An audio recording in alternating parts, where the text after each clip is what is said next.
Hello friends, आप लोग कैसे हैं। उम्मीद करते हैं आप लोग ठीक होंगे, आप लोग हेल्दी होंगे। फ्रेंड्स, इस वीडियो में बात करेंगे ऑर्गेनिक फार्मिंग की, ऑर्गेनिक खेती की, कि ऑर्गेनिक खेती क्या होती है और आजकल इसको क्यों बढ़ावा दिया जा रहा है। तो सबसे पहले हम बात करते हैं आजकल जो खेती की जाती है, आजकल जो फार्मिंग की जाती है, उसमें ये होता है कि हम लोग हाइब्रिड सीड मोस्टली यूज़ करते हैं। और हाइब्रिड सीड यूज़ करने के साथ साथ बहुत सारे केमिकल फर्टिलाइज़र यूज़ करते हैं, बहुत सारे पेस्टिसाइड यूज़ करते हैं जो कि टॉक्सिक मटेरियल होता है बहुत सारी बीमारियों से प्लांट्स को या क्रॉप्स को बचाने के लिए। तो सबसे पहले जो हम लोग हाइब्रिड सीड यूज़ करते हैं वो इसलिए यूज़ करते हैं ताकि प्लांट का ग्रोथ अच्छा हो और प्लांट में जो क्रॉप है, जो फसल है, उसकी पैदावार अच्छी हो।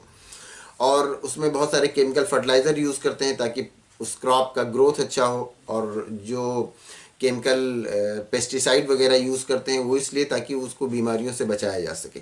तो ये सब हम आजकल यूज़ करते हैं। ये यूज़ करना एक मजबूरी भी होती है और ये यूज़ इसलिए किया जाता है ताकि हमें प्रोडक्शन ज़्यादा मिले, हमें जो आउटपुट है वो ज़्यादा मिले, इसलिए हमें ये सब यूज़ करना रहता है।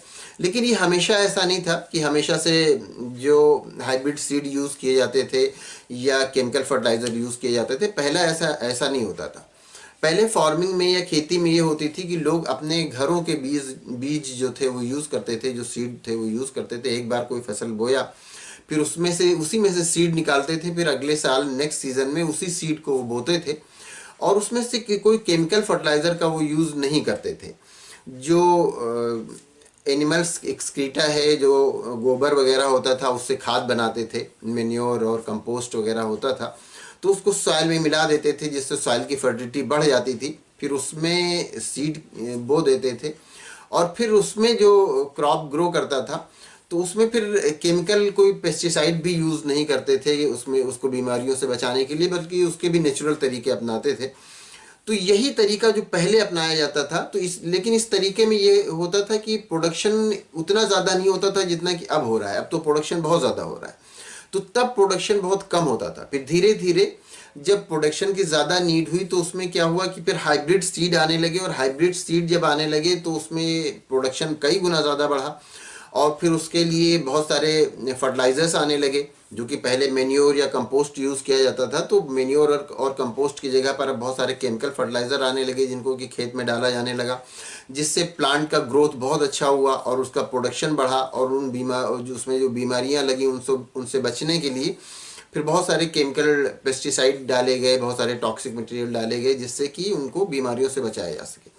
ये तरीका खेती का अपनाया जाने लगा। लेकिन ये तरीका खेती का अपनाया गया, इसमें प्रोडक्शन कई गुना ज़्यादा बढ़ा, लेकिन साथ साथ इसका साइड इफेक्ट या इसका नेगेटिव पॉइंट ये आया कि ये बहुत सारी बीमारियां भी लेकर के आया, बहुत सारे साइड इफेक्ट भी लेकर के आया। जैसे उस सॉइल की फर्टिलिटी तो बढ़ी, लेकिन सॉइल की फर्टिलिटी बढ़ाने के साथ साथ उसने सॉइल को पॉल्यूटेड भी किया, सॉइल में पॉल्यूशन भी आया।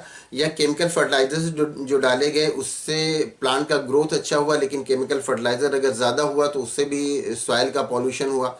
और जो पेस्टिसाइड डाले गए उससे एयर पॉल्यूशन भी हुआ, सॉइल का पॉल्यूशन हुआ, अगर कहीं वाटर वहाँ से बह करके गया तो वाटर पॉल्यूशन भी हुआ। तो ये सारे कुछ उसके साथ साथ बहुत सारे नेगेटिव पॉइंट्स भी साथ में आए। ये सारे नेगेटिव पॉइंट्स जो बाद में आए, ये सब तब नहीं थे जबकि सारा कुछ नेचुरल यूज़ किया जाता था, जबकि सीड हाइब्रिड सीड नहीं यूज़ की जाती थी, जबकि केमिकल फर्टिलाइजर्स नहीं यूज़ किए जाते थे, बल्कि जो कंपोस्ट होता था वो यूज़ किया जाता था, जो बायो फर्टिलाइज़र या जो एनिमल एक्सक्रीटा गोबर वगैरह से बने हुए जो खाद होते थे वो यूज़ किए जाते थे। तब ये सारे कुछ नेगेटिव पॉइंट नहीं थे, लेकिन उसका नेगेटिव पॉइंट बस ये था कि उसमें प्रोडक्शन कम था। तो अब जो ऑर्गेनिक फार्मिंग या ऑर्गेनिक खेती स्टार्ट की गई है वो वही वाली खेती है जो पहले की जाती थी, जिसमें कहीं पर भी कोई केमिकल यूज़ नहीं किया जाएगा, कोई टॉक्सिक मटेरियल यूज़ नहीं किया जाएगा, बल्कि सारा कुछ नेचुरल यूज़ किया जाता है। सीड उसमें नेचुरल जो सीड होगा, हाइब्रिड सीड नहीं होते, वो नेचुरल सीड जो कि एक बार आपने फसल बोई फिर उससे सीड आपने निकाला, तो वो जो सीड बोते हैं आप, उस सीड को जो अगले सीजन में पहले बोया जाता था उस तरह के सीड यूज़ किए जाते हैं। बजाय इसके कि कोई केमिकल फर्टिलाइज़र डाला जाए, उसके लिए सॉइल में बायो फर्टिलाइजर्स डाले जाते हैं, कंपोस्ट मेन्योर वगैरह सॉइल में मिलाया जाता है, जिससे सॉइल की फर्टिलिटी बढ़ जाती है। अब जब सॉइल की फर्टिलिटी बढ़ जाती है तो उसमें प्लांट का ग्रोथ अच्छा होता है। हालांकि अगर उसमें जब केमिकल फर्टिलाइजर मिलाए जाते हैं तो केमिकल फर्टिलाइजर सॉइल की फर्टिलिटी को तो नहीं बढ़ाता है, प्लांट के ग्रोथ को बढ़ा देता है। तो इसमें ये होता है कि जब आप कंपोस्ट डालेंगे या जब आप मेन्योर डालेंगे तो उसमें सॉइल फर्टाइल हो जाएगा और उसी सॉइल की फर्टिलिटी के बेस पर वो फिर प्लांट ग्रो करेगा, अच्छे से ग्रो करेगा। और इसमें कोई केमिकल पेस्टिसाइड नहीं डाला जाता है। तो यही सारा कुछ जो नेचुरल मेथड यूज़ किया जाता है, इसी को ऑर्गेनिक खेती कहा जाता है या इसी को ऑर्गेनिक फार्मिंग कहा जाता है। ऑर्गेनिक फार्मिंग जो है या ऑर्गेनिक खेती है, इसको आजकल इसीलिए बढ़ावा दिया जा रहा है क्योंकि बहुत सारी बीमारियां आने लगी हैं इन सारे पेस्टिसाइड से, इन सारे केमिकल फर्टिलाइजर्स से, जो कि अब फार्मिंग में यूज़ किए जाते हैं, जो कि खेती में यूज़ किए जाते हैं। इससे प्रोडक्शन तो बढ़ा लेकिन टेस्ट पर भी बहुत असर पड़ा और इससे बहुत सारी बीमारियां फिर होने लगी। तो इसीलिए ऑर्गेनिक फार्मिंग को अब बढ़ावा दिया जाता है। लेकिन ऑर्गेनिक फार्मिंग में ये होता है कि प्रोडक्शन कम होता है। जैसे पहले हमने बताया कि पहले जो फार्मिंग होती थी उसमें प्रोडक्शन कम होता था, वो ऑर्गेनिक फार्मिंग ही थी।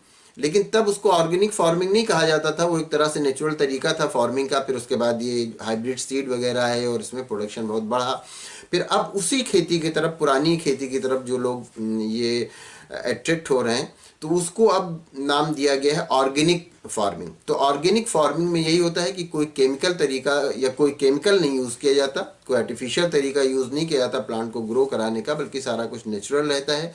और उसमें किसी तरह का पेस्टिसाइड भी नहीं यूज़ किया जाता पौधों को बीमारियों से बचाने के लिए, या किसी तरह का केमिकल फर्टिलाइज़र नहीं यूज़ किया जाएगा प्लांट के ग्रोथ के लिए या उसका प्रोडक्शन बढ़ाने के लिए। तो इसमें जो ऑर्गेनिक फार्मिंग होती है इसमें सारा कुछ नेचुरल रहता है। तो इससे होने वाली जो बीमारियां हैं या इनका कोई साइड इफ़ेक्ट है जो सॉइल के पॉल्यूशन से होता था, जो कि केमिकल फर्टिलाइज़र से होता था, जो कि बहुत सारे टॉक्सिक मटेरियल पेस्टिसाइड की तरह पर यूज़ किए जाते थे, उनसे होता था, तो वो सब इसमें नहीं होता। लेकिन इसका बस एक नेगेटिव पॉइंट ये होता है कि इसमें प्रोडक्शन कम होता है, और प्रोडक्शन कम होता है तो इससे जो कुछ भी फ्रूट वगैरह मिलता है वो कॉस्टली हो जाता है, वो महंगा हो जाता है। तो फार्मिंग के इसी नेचुरल तरीके को ऑर्गेनिक फार्मिंग कहा जाता है। तो उम्मीद करते हैं ये वीडियो आपके लिए इन्फॉर्मेटिव होगी। अगर आपको इसमें किसी तरह का कोई कंफ्यूजन है या कोई क्वेश्चन है तो आप पूछ सकते हैं। Thank you.